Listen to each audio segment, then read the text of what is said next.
What's going on, Next Gen fam? Welcome back to Mentor Momentum with Next Gen HQ. I am so excited for you to be joining us this week. We had an incredible guest on our podcast, Libby Moore, a life coach and former chief of staff for Oprah Winfrey for over 11 years. We dove into so many incredible nuggets in this episode. Libby takes us through how she's able to be her best self constantly and talks through some incredible things she's done in her life with so many stories. You learn about the Libby Moore adventure tour where she took a year off to pursue her true passions. You learn about ways that she's able to use her breath to keep in touch with her higher self and ensure that she's keeping on track with who she is and who she wants to be. And we even talk about her stories and the importance of being yourself at all times and the importance of the authenticity that other people will gravitate towards when you put it out there. So you have so much incredible stuff coming up in this episode. I cannot wait for you to check it out. This is Mentor Momentum with Next Gen HQ featuring Libby Moore. I was so intrigued by this. You spent 365 days doing whatever it was your heart desired. You took trips, you talked about just having human connection. You had no social media, which obviously fast forward now we're in 2021 might shock people that it's something that a human can actually do. But can you talk to us about what that experience was like, why you went on it, why you felt called to it, and why it was maybe so impactful in your life? Yeah, I love that. So it was one of the best years of my life. And it was right after I left the job with Oprah. So I had been with her for 11 years, working as her chief of staff, executive assistant, managing a team of 5 assistants. And together as a team, we managed and coordinated her personal and professional life and everything that comes with that. So as you can imagine, it was 24/7 for over a decade. And it was right after the Oprah Winfrey show had ended. She had the show for 25 years and she had owned the Oprah Winfrey Network. And I thought, this is my time to take a different course. I decided I'm going to take a year off and I'm going to reconnect to myself, number one, because I was just running nonstop 24/7 for a long time. I was exhausted. I was fried. And not only reconnect to myself, but reconnect to my family and my friends who had been on the back burner my entire career by choice. I mean, I made this my number one priority, and my partners, friends, family are on the back burner. So I had no plan. I had no, I didn't know what I was going to do. My partner and I had just moved out to Santa Monica, California from Chicago and I was working with the team that launched Super Soul Sunday on Oprah's network.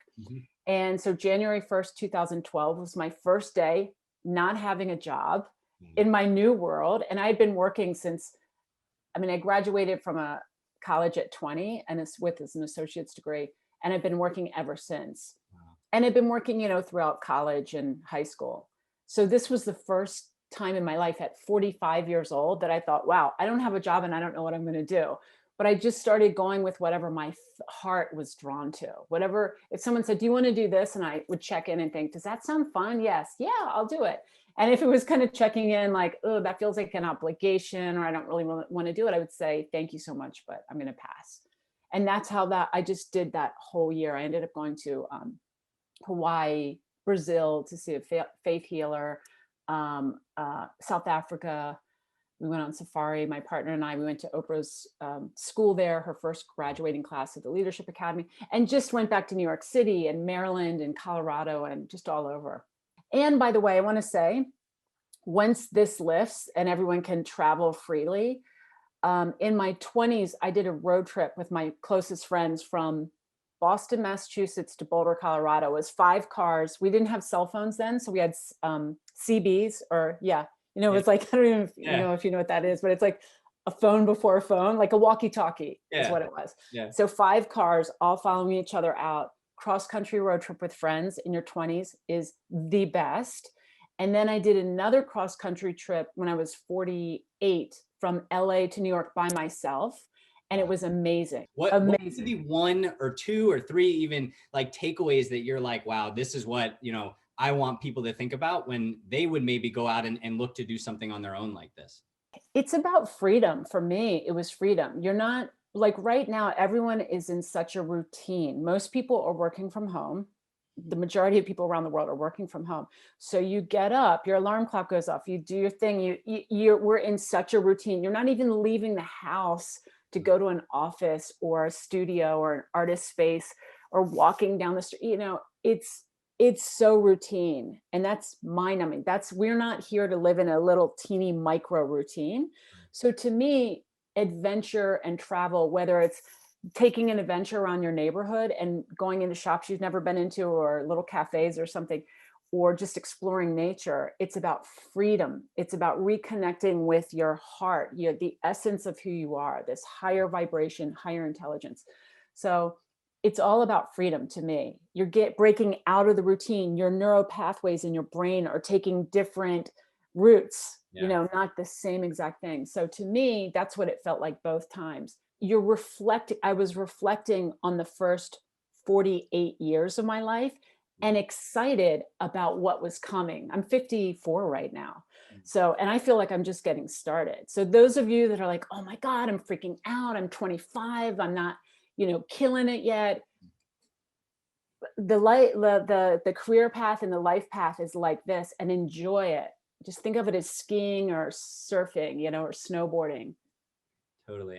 It's so powerful. And it reminds me of your whole kind of credo now and what, you do as an exec coach and a life coach of helping people rediscover their potential, their, kind of purpose in life. Can you talk more about that and, how you kind of are working with your clients now and teaching that experience? And how can we as, next generation entrepreneurs who might have that, mindset of I'm 25 and I don't have, I haven't sold my company yet. What am I doing? How can we be realizing our potential and maybe not even rediscovering, but discovering maybe for the first time even? The very first thing that pops up into my head is, look at your day as like, today is the day. It's as if it's the only day you've got, and you get tomorrow, you're lucky, and then you're lucky, and then, you're fortunate. But look at today, when you start getting overwhelmed with all the emails, all the Slack, the text, the social media, take a deep breath and slow exhale. 3 in a row. Even if you're crazy busy, if you can't take a deep breath and a slow exhale, you have absolutely zero management over your life. Your company's managing you, your time, your boss, your manager, social media, your crypto investing, whatever it is you're into, you're totally managed by that. You have no control over your life. The way to start getting control back is in that moment of total, just like, oh, I'm so frustrated or I'm so freaked out. Take a deep breath and a slow exhale. You are then saying, I'm putting everything on pause for this moment. It takes seconds to do a deep breath, slow exhale. So if you're anxious, as you know, it turns the cortisol off in your brain. You'll feel calmer. And I like to encourage people to do at least 3. That's the starting point. And once you've done that third exhale, you feel better physically. And whatever you want to call it, you are in alignment with your higher self. God, source, universe, Allah, Jah, energy, nature, whatever you call it. We're all arguing over what to call that thing, and we're talking about the same thing. But when you're in that alignment with that thing, that's when every answer, solution, creativity, inspiration comes. That's like the portal to everything you're looking for. And can I just say, it's like, also, again, because I think so many people that we're speaking with right now are in that space of like, I haven't IPO'd yet. I haven't gotten that big 20 million investor or whatever it is. And this is always going to be the case with life. It's like with my life, I started working right out of college. I got fired from that job at a radio station selling radio advertising after 10 months. And then I got another job and I did job. Then I went to Colorado and skied and cleaned houses and walked dogs for 2 years. And then at 25, I moved to New York City because I wanted to be a writer for Saturday Night Live. That was my dream. But I got a job as Maury Povich's assistant. And that changed my life because I came out. I knew I was gay my whole life. And at 27 years old, I came out because of a show he did. And I was like, oh my God, that's me. I don't have to keep it a secret anymore. And then my whole life changed when I started telling the truth about who I was.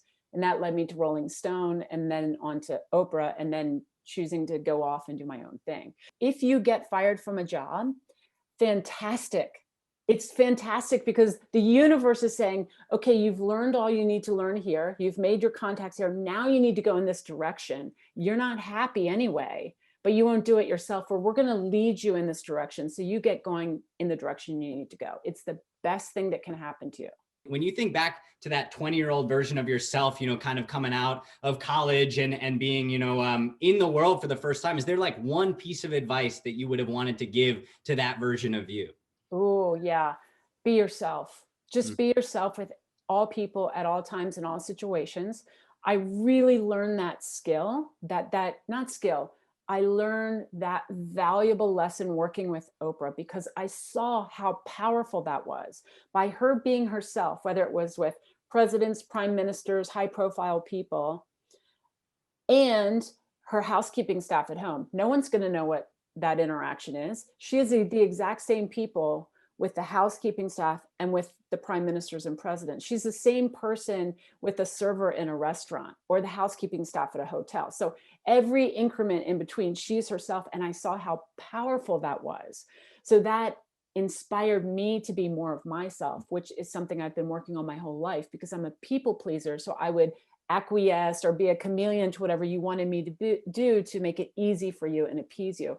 And that did not serve me. And coming out for me at 27 was the biggest, like, oh, I'm going to tell the truth of who I am. And my whole life skyrocketed in the best way from that point. So it's be yourself with all people at all times in all situations. We have an incredible community member submitted question from Jacqueline in our community who wants to know what is maybe the most important skill or character trait to creating massive success, influence, and impact? I would say it's a combo. So one is what I just said, being yourself. I cannot tell you how important that is. Being yourself. I was in jobs before, like with Jan. I was a second assistant to Jan, the publisher of Rolling Stone magazine. I never was totally myself around him. I felt very intimidated at the time. So I think he was shocked when he found out I was going to be Oprah's chief of staff because he was like, "Who are you?" And because I wasn't myself. I was myself with my manager, the first assistant, and totally myself. But around him, I wasn't myself. And that's a big lesson I learned. With Oprah, I was completely myself. And the more I saw her be herself, allowed me and liberated me to be myself. And people will respond to that because people want truth. They want authenticity and they'll gravitate to you. So that's one. And then two, the other thing I would say is listening to your intuition, your instinct, your gut, your heart, your higher self, whatever you want to call that. And how you get there is through the deep breath, slow exhales.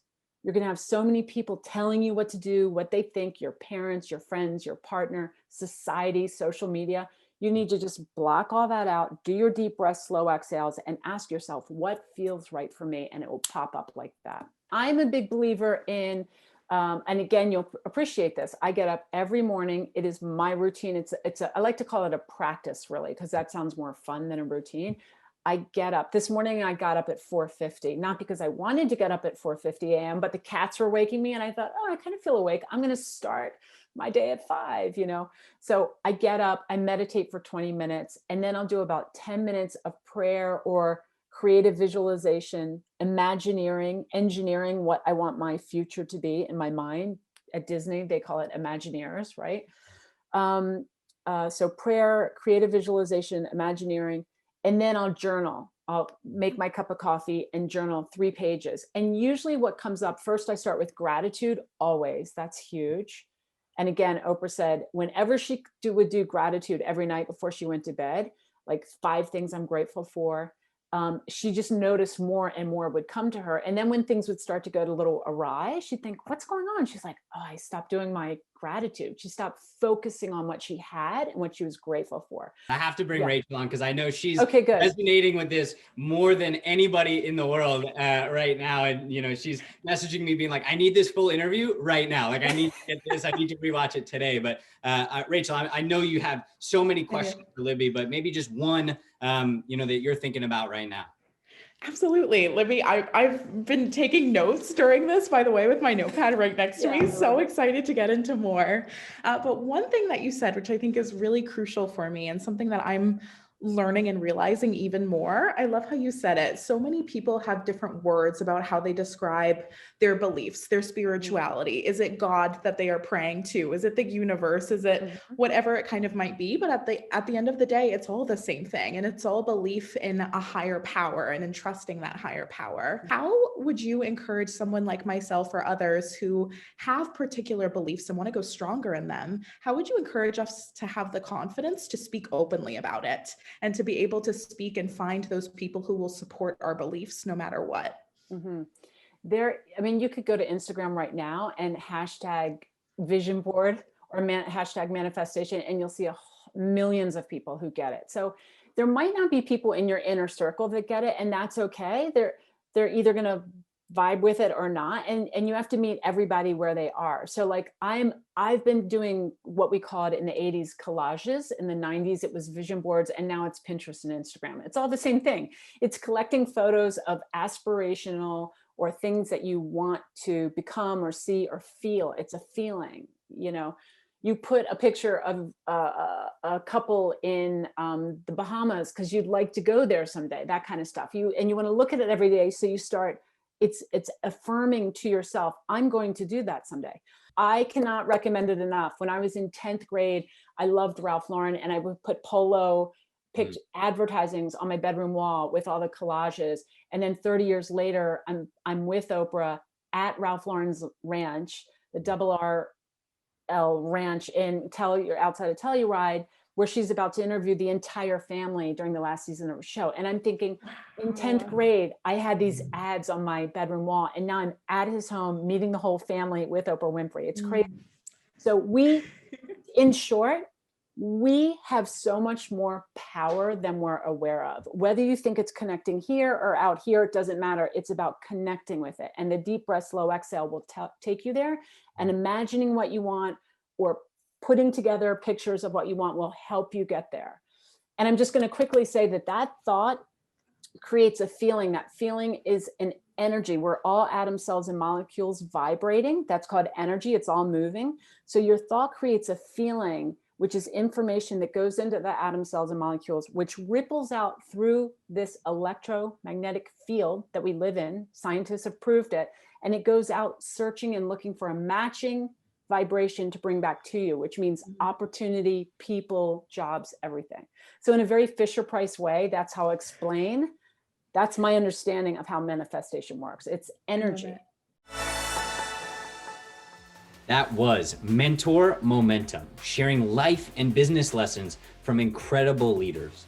Looking for more momentum? Subscribe to our weekly Momentum newsletter at nextgenhq.com and check out our other podcast, Momentum Audio, on any of your favorite podcast channels.